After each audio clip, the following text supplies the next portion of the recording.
Part 1 में आपने देखा कि चाचा जी को मोहनलाल के फ्लैट में किन्हीं दो औरतों के साए दिखते हैं, जिससे वो इतने डर जाते हैं कि उस रात जेठालाल के साथ ही सो जाते हैं। फिर अगली सुबह जब यह तारक अंजलि को जगा रहा था तो उसकी हालत खराब लग रही थी, जैसे वो कई दिनों से सोई नहीं हो। और बिल्कुल ऐसा ही हाल बबीता का भी था। फिर जब सारी महिला मंडल सब्जी लेने आई थी तब वह अब्दुल सबको बताता है कि 1916 में यहाँ दो बहनें रहती थी जिनका नाम था अंजलि और बबीता, और ऐसी अफवाह है कि उन दोनों की आत्मा अभी भी यहाँ मंडराती रहती है। अब आगे कुछ समय बाद अब शाम हो चुकी थी और यहाँ सोसाइटी में टप्पू सेना अभी भी क्रिकेट खेलने में व्यस्त थी, मानो उन्हें कोई दूसरा काम ना हो। फिर कब शाम से रात होने को आई पता भी नहीं चला। अब 9 बज रहे थे और जेठालाल तो कब का घर आ चुका था, मगर यहाँ बापूजी मानो अभी भी सदमे में हो। जो उन्होंने कल रात देखा वो कल रात को भुला नहीं पा रहे थे।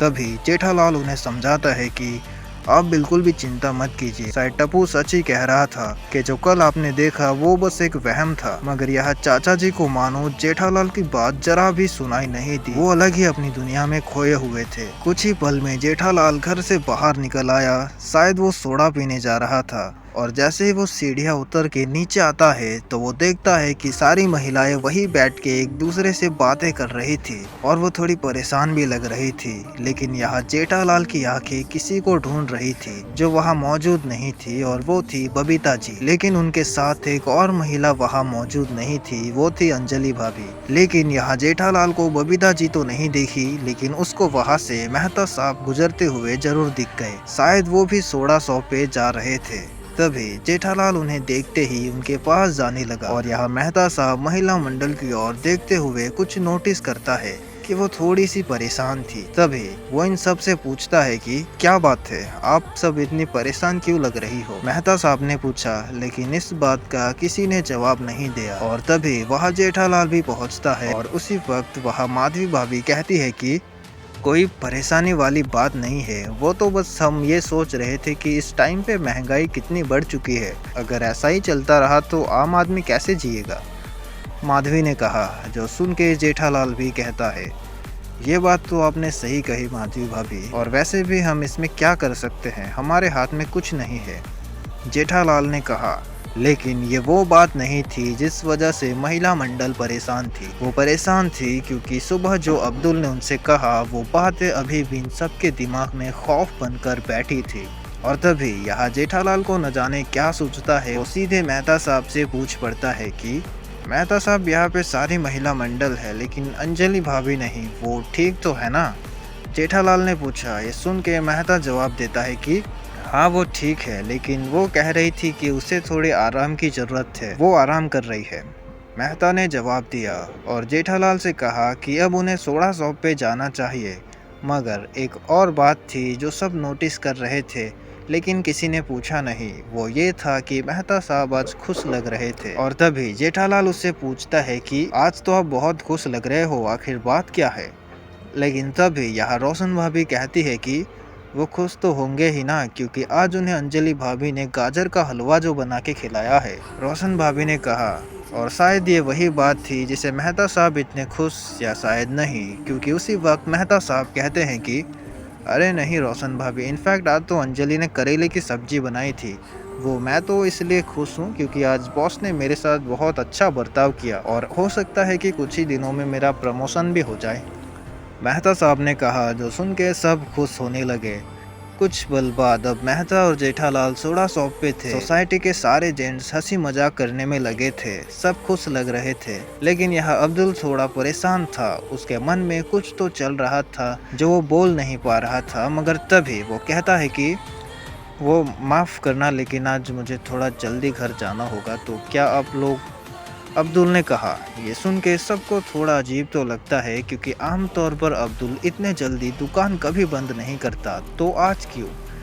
लेकिन तभी सबको लगता है कि शायद अब्दुल को आज घर पे कुछ ज़रूरी काम हो सकता है, इसलिए वो जल्दी जाना चाहता हो। पता नहीं अब्दुल के दिमाग में क्या चल रहा था, लेकिन उसके मन में ये भी एक ख्याल चल रहा था कि जो बात उसने सुबह महिला मंडल को बताई थी वो बात पुरुष मंडली को भी बताए। लेकिन उसे लगा कि इनमें से कोई भी उस पे यकीन नहीं करेगा, उल्टा उसे ही खरी खोटी सुनाएंगे, इसलिए उसने रहने दिया।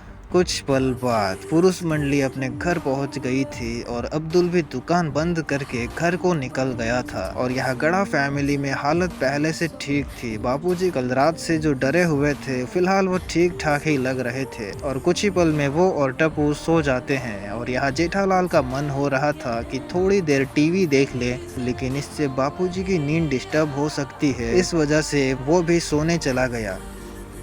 कुछ घंटे बाद अब घड़ी में 11:55 हो रहे थे और यहाँ पूरी सोसाइटी गहरी नींद में सो रही थी। लेकिन यह आज की रात भी हूबहू कल की रात की तरह थी। लेकिन यहाँ सारे सोसाइटी के लोग सो रहे थे सिवाय अंजलि और बबीता के।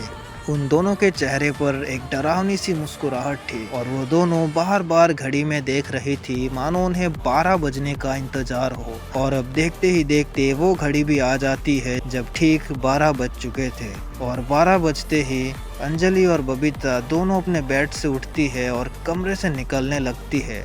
और यह सोसाइटी बिल्कुल खाली पड़ी हुई थी। लोग अपने अपने घरों में सो रहे थे सिवाय एक के, पोपटलाल। पोपटलाल अपने घर में नहीं था, शायद आज उसे प्रेस में बहुत ज्यादा काम था, इसलिए वो घर लेट आने वाला था। और हुआ भी बिल्कुल ऐसे ही। पोपटलाल आज घर बहुत लेट आया था और अभी वो अब्दुल के सोडा शॉप तक पहुंच गया था। वो काफी थका हुआ लग रहा था। तभी वो मन ही मन कहता है कि आज तो बहुत लेट हो गया, अब तो कुछ खाने का भी मन नहीं हो रहा है, घर जाके सीधा सोना ही है।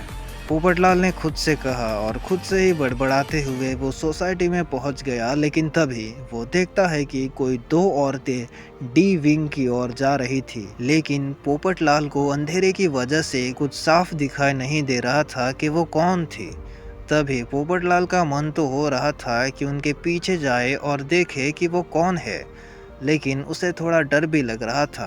इसलिए वो भिड़े को फ़ोन करता है और इतनी रात में फ़ोन करने से भिड़े थोड़ा गुस्सा तो होता है, लेकिन अगले ही पल पोपटलाल उसे सब बता देता है जो उसने देखा और वह तुरंत ही नीचे आने के लिए निकलता है।